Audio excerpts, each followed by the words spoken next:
Ever since the Gen Z protests began on 18th of June last month, William Ruto has been quarantined. There has been post curfew on him. He has remained indoors for a president who has never been in the country for more than 3 weeks. It's been shocking that William Ruto cannot fly beyond the borders. And the local magazines and newspapers have been reporting the same, that even while trying to restrict himself within the borders, within Kenya, William Ruto has had very little and minimal, traveling here and there, just traveling only 3 or 4 times to inspect ostensibly, government projects, and going to very few selected churches.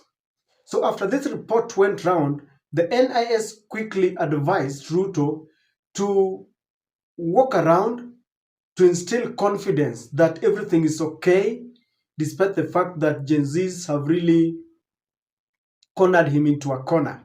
You all know by now that he has really conceded. But in the wake of conceding, people are still asking questions about the whereabouts of the bodies that were retrieved from that quarry. So William Ruto decided to just take a journey here and there, and he was in Nakuru.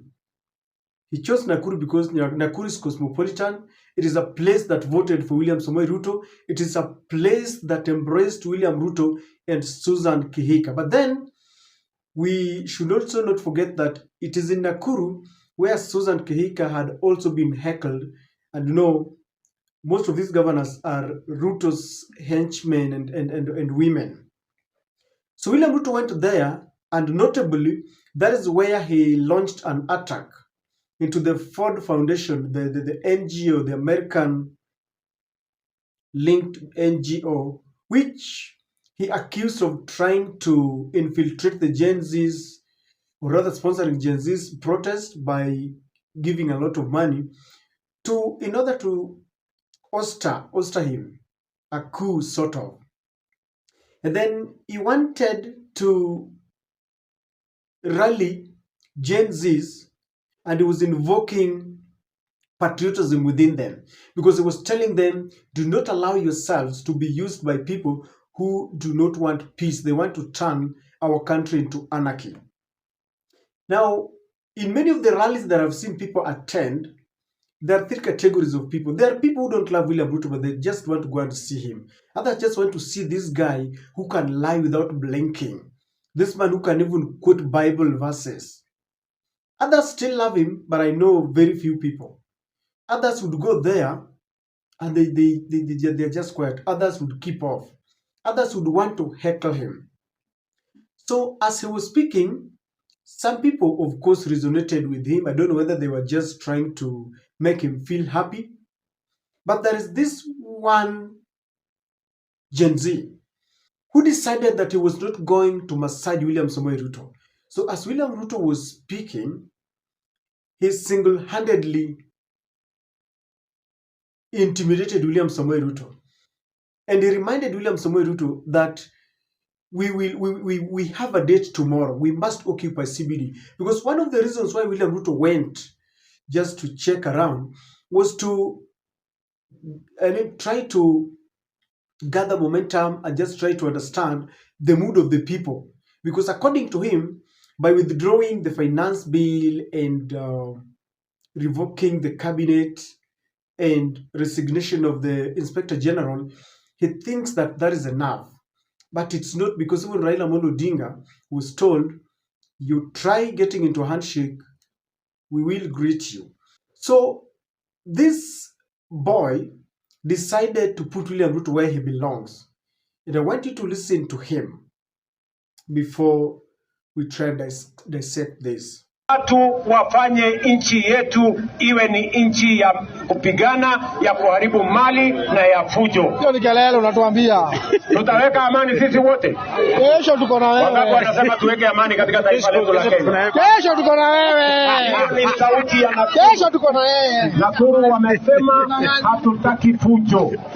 Hatutaki vita. Watu wafanye nchi yetu iwe ni nchi ya kupigana, ya kuharibu mali na ya fujo. Hiyo ni kelele unatuambia. Tutaweka amani sisi wote.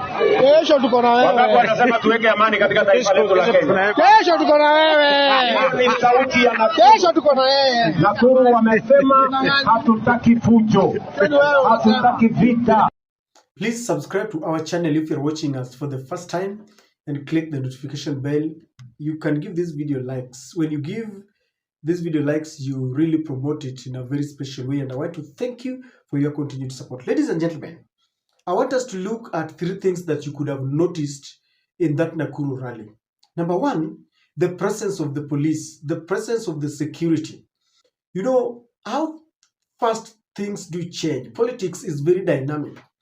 That sometimes back, people would fear that security, the security team of Ruto. Is the president and the commander-in-chief of all the armed forces. But here, this man, this boy, is looking at the security, but he doesn't care. He expresses his sentiments and is saying, Yuniako, let's meet tomorrow. That's upon you, we don't care. And the level of courage is what, baffled me, because Gen Zs have got this slogan I've always stated, that when we lose our fear, they lose their strength. And indeed, when you look at the scenes that we've witnessed since the protest started, you've seen Gen Zs going towards the police and they're telling them, even you from where you sit, we are fighting for you. So you should not even be beating us. The level of courage, the way they have even, I remember the day when William Ruto wanted to intimidate them using the military. When they saw the military guys, they welcomed them. That level of courage is what has shocked William Ruto, and it is what has made William Ruto calm down. Even though he has not come down, we still believe that he wants that momentum to run down. So the level of courage in the presence of the police. Number 2, this is Nakuru. Nakuru is one of the places that voted overwhelmingly for William Samoei Ruto. This is one of the epicenters of Hatupangwingwi, Siuchawi ni Maombi. And now they have rebelled, not only against the governor, but they have rebelled against William Samoei Ruto. If you want to know that they have rebelled, in the past, if one man would try to answer William Ruto like that, he would have been beaten. Because I remember in Central, there was a time when the anti-Ruto and the pro-Ruto protest began and people were really beaten. I think one person even died. But if you see one courageous man speaking to Ruto like that and people just laughing, no one bothers about him, it tells you majority are with him. Because it is not in Kisumu. That is Nakuru. The other thing that is happening, this is happening after William Ruto has conceded.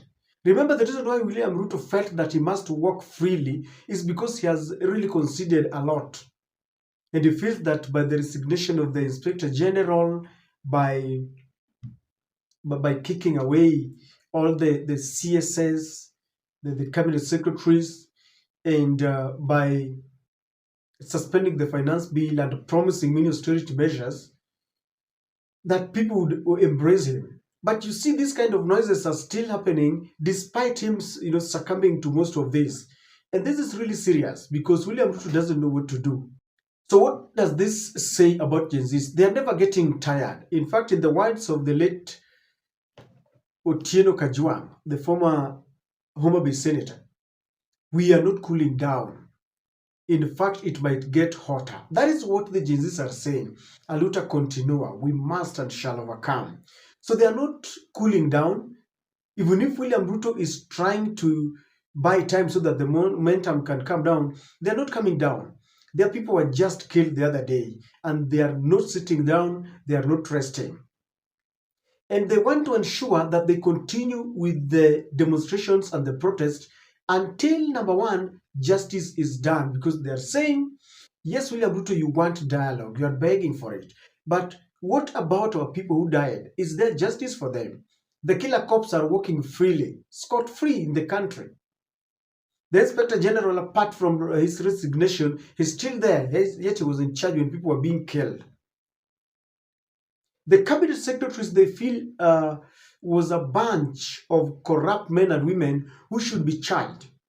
And there are members in the cabinet, they are even saying Musalia Mudavadi should be removed. So they want to perpetuate and continue the protest until they get what they want. They want the implementation of all the things that William Ruto said, including reconstitution of a new cabinet. They want a cabinet that reflects the face of the country, not a cabinet of two regions. Like Gachagua was saying, this is a government of shareholders, and they want to be included in the decision-making table, that round table, where their issues are being talked about when they are not represented. They are saying this time around, we must and have to be represented. So they are ready to go.